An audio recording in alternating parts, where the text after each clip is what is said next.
तो आज मेरे साथ मौजूद हैं धर्मगुरु, कथावाचक आचार्य शंभू शरण जी, जो कि प्रयागराज से आज यहाँ जनपद जिले में आए हुए हैं और सनातन को लेकर, हिंदू धर्म को लेकर आज कुछ बातचीत उनके साथ करेंगे। सबसे पहले तो आपका बहुत बहुत स्वागत है। धन्यवाद। तो सबसे पहला सवाल मेरा ये होगा आपसे कि लगातार, अब से नहीं, पिछले कई वर्षों से लगातार धर्मों पर, हिंदू धर्म पर, सनातन धर्म पर वार किए जाते हैं, जुबानी वार किए जाते हैं, यहाँ तक कि राजनीति में भी उनको घसीटा जाता है। उनके लिए क्या कहेंगे? देखिए, सबसे पहले है कि अधर्मी विधर्मी ये सदा रहे और सदा रहेंगे। धर्म भी सदा रहा है, सत्य भी सदा रहा है, पुण्य और पाप ये बराबर रहे हैं जी।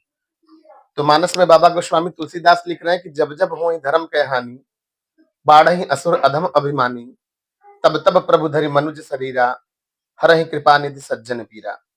जब जब पृथ्वी पे आतंक बढ़ेगा, पापाचार, दुराचार, अत्याचार, व्यभिचार बढ़ेगा, तब तब भगवान किसी न किसी रूप में, किसी सात्विक शक्ति के रूप में, किसी मनुष्य शरीर के रूप में आकर खुद उसमें बैठ जाएंगे और धर्म की स्थापना करेंगे और भगवान के भक्तों का कल्याण करेंगे। जैसे कि प्रयागराज की मैं बात करूं तो अभी एक बहुत ही शानदार, इस सरकार में, मौजूदा सरकार की अगर बात करें तो बहुत ही भव्य मेले का आयोजन हुआ, कुंभ मेले का आयोजन हुआ, महाकुंभ मेले का आयोजन हुआ और जो कि पूर्ण रूप से सफल भी रहा। लेकिन विपक्ष ने कहीं ना कहीं फिर उस पर वार किया।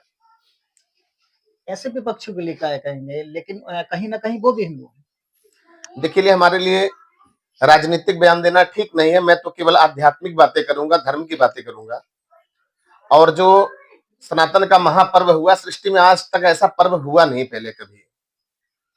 कोई कह रहा है कि 50 करोड़ लोग आए, 60 करोड़ लोग आए, 70 करोड़ लोग आए। मैं तो कहूंगा 50,000 करोड़ लोग आए। बस उन्हें देखने के लिए आपको आध्यात्मिक बाबा सूरदास के नेत्र चाहिए होते हैं। संजय के लाइव टेलीकास्ट जो महाभारत कुरुक्षेत्र में हुआ, वो नेत्र चाहिए होते हैं। आप पृथ्वी लोक की गणना तो सरकार के और प्रशासन के कैमरे में कर सकते हो, लेकिन आप उस लोक की गणना कैसे करोगे? उस लोक को कैसे देखोगे जो गोलोक धाम, साकेत लोक धाम, बैकुंठ लोक धाम और नाग लोक, गंधर्व लोक, यक्ष लोक, सप्तर्षि लोक, ध्रुव लोक से आए? उनकी गणना केवल एक आध्यात्मिक नेत्र से की जा सकती है। ये जो प्रयागराज में महाकुंभ हुआ है, ये सनातन को रिफ्रेशनेस देने वाला, सनातन को पुनः स्थापित, पुनर्जीवित करने वाला, जिस तरह आक्रांताओं ने अपना काम किया, उसी तरह धर्मनिष्ठ राजा जब धर्मनिष्ठ होता है तो सदैव धर्म की, मैंने कहा पहले भी कि भगवान अब नहीं आने वाले। भगवान अपनी सात्विक ऊर्जा किसी मनुष्य में देते हैं, भरते हैं और बाद में वही मनुष्य से अपना धर्म स्थापना रूपी परमात्मा का जो मेन काम था वो करा लेते हैं। तो प्रयागराज में जो हुआ वो सनातनियों का महाकुंभ था। सनातनियों को एक छत्र, एक स्थान पे लाने का महाकुंभ था। त्रिवेणी का संगम तो हुआ ही, गंगा जमुना सरस्वती त्रिवेणी का संगम तो हुआ ही, लेकिन उन पवित्र आत्माओं, महात्माओं और यहां तक कि जिसके मन में जैसा भाव था, उन आत्माओं का भी वहां पर संगम हुआ। बस उसे केवल ज्ञान नेत्र से देखने की जरूरत है। विपक्ष क्या कह रहा है?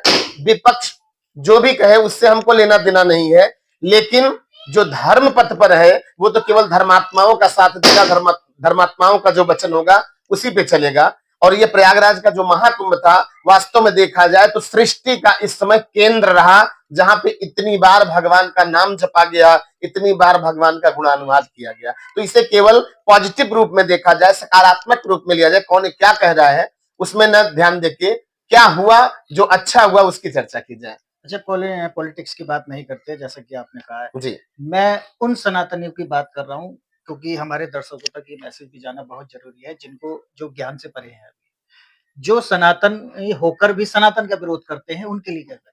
देखिए, उनकी तो राजनैतिक रोटियां सेकती हैं, उन्हें राजनीतिक महत्वाकांक्षाएं हैं उनकी। वो मीडिया में कुछ बयान देंगे और वही अपने मंदिर में जाकर के भगवान के सामने जो है सर झुकाएंगे। तो सनातनी जो होगा वो सनातन की, सनातन अर्थात जो कभी नष्ट ना हुआ, जो शुरू से आदि अनादिकाल से टिका हुआ है और किसी के डिगाए जो डिगेगा नहीं। तो बयान अपने राजनीतिक कारणों से देते हैं। जब उनको जरूरत पड़ेगी तो वो कुछ न कुछ अपने सर पे धारण कर लेंगे, जब उनको जरूरत होगी तो वो भगवाधारी बन जाएंगे। जो भगवाधारी अर्थात जो भगवान का भक्त, मौके की नजाकत को समझते हुए स्थिति परिस्थिति के अनुरूप बयान देना, वो राजनीतिक समस्या हो सकती है उनकी। अच्छा, कैसे सुधार करेंगे? नहीं, वो सुधार समय के साथ सब हो जाता है, समय के साथ वो सारा सुधार हो जाता है। हमें तो बस ये है कि कौन धर्म स्थापन में भगवान का और सनातनियों का साथ देना, हमें उसके साथ की जरूरत है। अच्छा, एक बसपा के जो है एएसपी के चंद्रशेखर रावण, जी वो कभी तिलक लगाते थे हाँ, और आज सनातन का ही विरोध करते हैं। मैंने कहा ये उनकी राजनीतिक मजबूरियां हो सकती है, मुझे कोई भी राजनीतिक बयान नहीं देना है। रावण भी भगवान का भक्त था, भगवान शिव का अखंड भक्त था, लेकिन जैसे ही उससे पाप कर्म हुआ, समूल उसका कुल सहित नाश हो गया। तो हम क्या कर रहे हैं, क्या हम बनना चाहते हैं, हमारे ऊपर है। समाज को हम कुछ दिखाना चाहते हैं और है कुछ, ये ठीक नहीं है मेरे हिसाब से।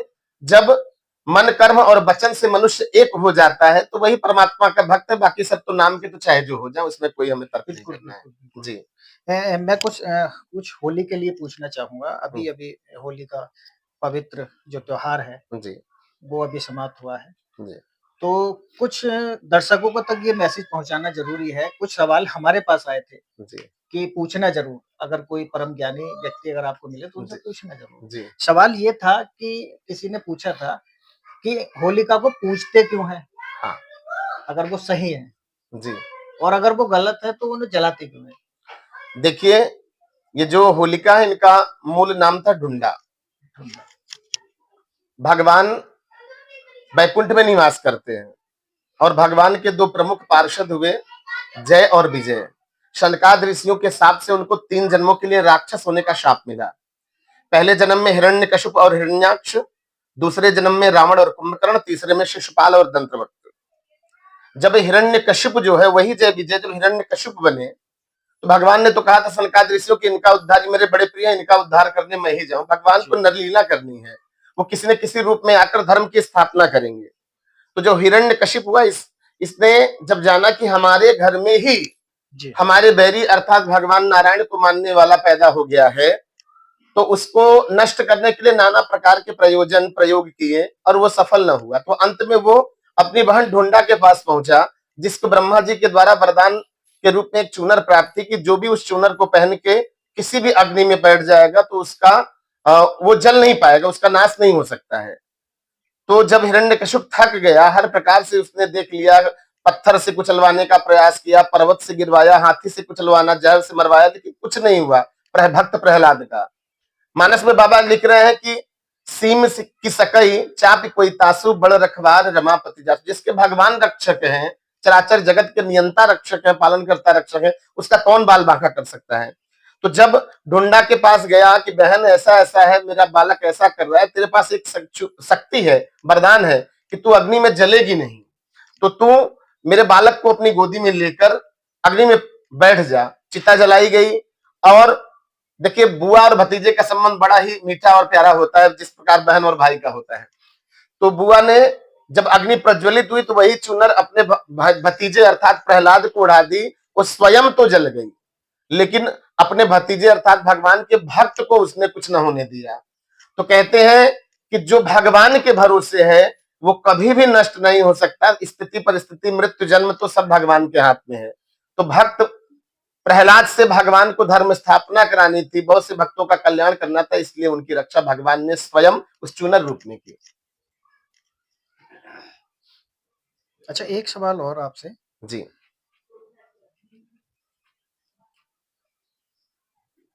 कि जैसा कि हमारे स्टूडियो से भी सवाल आया था ये, सबसे पहले सबसे पुराना कौन सा धर्म? जी सबसे पुराना जो धर्म है वो क्या है? इस्लाम? नहीं, इस्लाम धर्म नहीं है, इस्लाम संप्रदाय है। हाँ, सब जो है सनातन से ही निकले। मैंने कहा सनातन अर्थात जो कभी जिसका आदि अंत ही नहीं हो सकता, आदि अनादि काल से जो था है और आगे भी रहेगा। आप मत अलग हो सकते हैं, विचार अलग हो सकते हैं। जैसे एक ही परिवार में एक पिता के 5 पुत्र होते हैं और पांचों के विचार अलग होते हैं। एक ही परिवार में 10 लोग होते हैं, 10 के विचार अलग होते हैं। उसी प्रकार इस सृष्टि में जिसने जिसको पाना चाहा, देखिए चाहे वो अल्लाह हो, चाहे वो परमात्मा हो, चाहे वो गुरु नानक साहब हो, चाहे कोई भी हो, जिसको जो भाया उसको उसने पूजा। और किसी न किसी रूप में, जैसे हमें आपको किसी मंजिल पे जाना है तो उस मंजिल पे जाने के केवल एक हाईवे रूपी रास्ते नहीं हो सकते, बहुत सारी पगडंडियों से भी होके भगवान उस मंजिल तक पहुंचा जा सकता है। तो जो जिस भाव से परमात्मा की प्राप्ति किया और अपने मानव जीवन को धन्य बनाया, उसने उसको पूजा और वैसा उसको परमात्मा ने प्राप्त कराया। तो सनातन तो आदि अनादिकाल से है और सब उसी में से निकले हुए हैं। अच्छा, कल्कि अवतार के बारे में क्या कहेंगे? कल्कि अवतार जो है भगवान का जो प्रमुख 24वां अवतार है। अभी कल्कि धाम में देखिए बहुत सारी व्यवस्थाएं शुरू हुई हैं।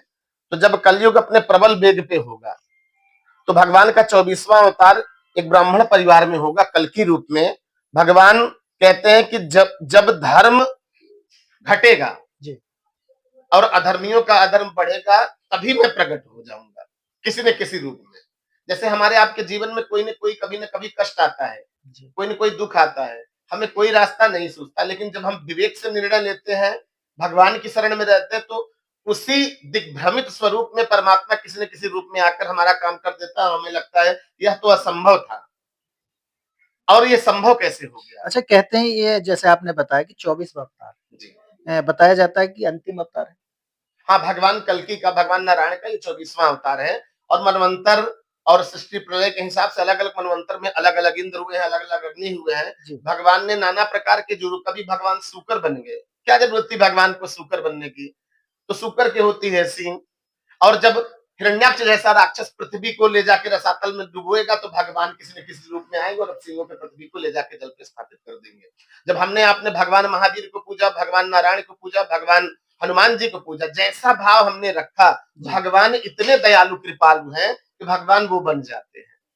और इस कारण हमें सबसे बड़ा मेरा संदेश यही है आपके कैमरे के माध्यम से, आपके चैनल के माध्यम से, कि इंसान को एक ही विचार रखना चाहिए कि परहित सरिस धर्म नहीं भाई, अपर पीड़ा सम नहीं अधमाई। 18 पुराण लिख दिए व्यास जी ने। किसी ने प्रश्न किया कि प्रभु कौन कलयुग में इतना पढ़ेगा, कौन इतना श्लोक, इतने पुराण, इतने वेद कौन पढ़ेगा? तो उन्होंने कहा अष्टादश पुराणेषु व्यासस्य वचनद्वयम् परोपकारः पुण्याय पापाय परिपीडनम्। आपके कारण सब सुखी हो, ये सबसे बड़ा धर्म है, और आपके कारण कोई दुखी न हो, ये सबसे बड़ा जो है पुण्य है। और आपके कारण अगर किसी को दुख प्राप्त हुआ तो वही सबसे बड़ा पृथ्वी का पाप है, वही सबसे बड़ा अधर्म है। अच्छा, दर्शकों को अच्छा गुरुजी, लगातार सनातन धर्म में जैसा कि हम देख रहे हैं और पीछे भी देखा और आगे भी देख रहे हैं, सनातन धर्म में जो सनातनी लोग हैं वो बलि देने का काम करते हैं। क्या सनातन में बलि प्रथा है? नहीं, किसी भी यज्ञ अनुष्ठान में पहले की व्यवस्थाओं में बलि प्रथा थी, मैं इसका विरोध करता हूँ। आज हम लोग जो है कोई भी यज्ञ अनुष्ठान करते हैं, अंत में बलि बचता है, लेकिन उसकी व्यवस्था ये है कि जैसे वो सफेद वाला कद्दू होता है, उसकी बलि उसको फाड़ के दी जाती है। नहीं है तो उड़द के पापड़ के रूप में या उड़द की दाल के रूप में बलि। तो हम तो इसका विरोध करते हैं कि किसी को मार के किसी को प्रसन्न, भगवती हमारी दयालु है, भगवान हमारे कृपालु हैं, वो कभी किसी की बलि नहीं लेते हैं।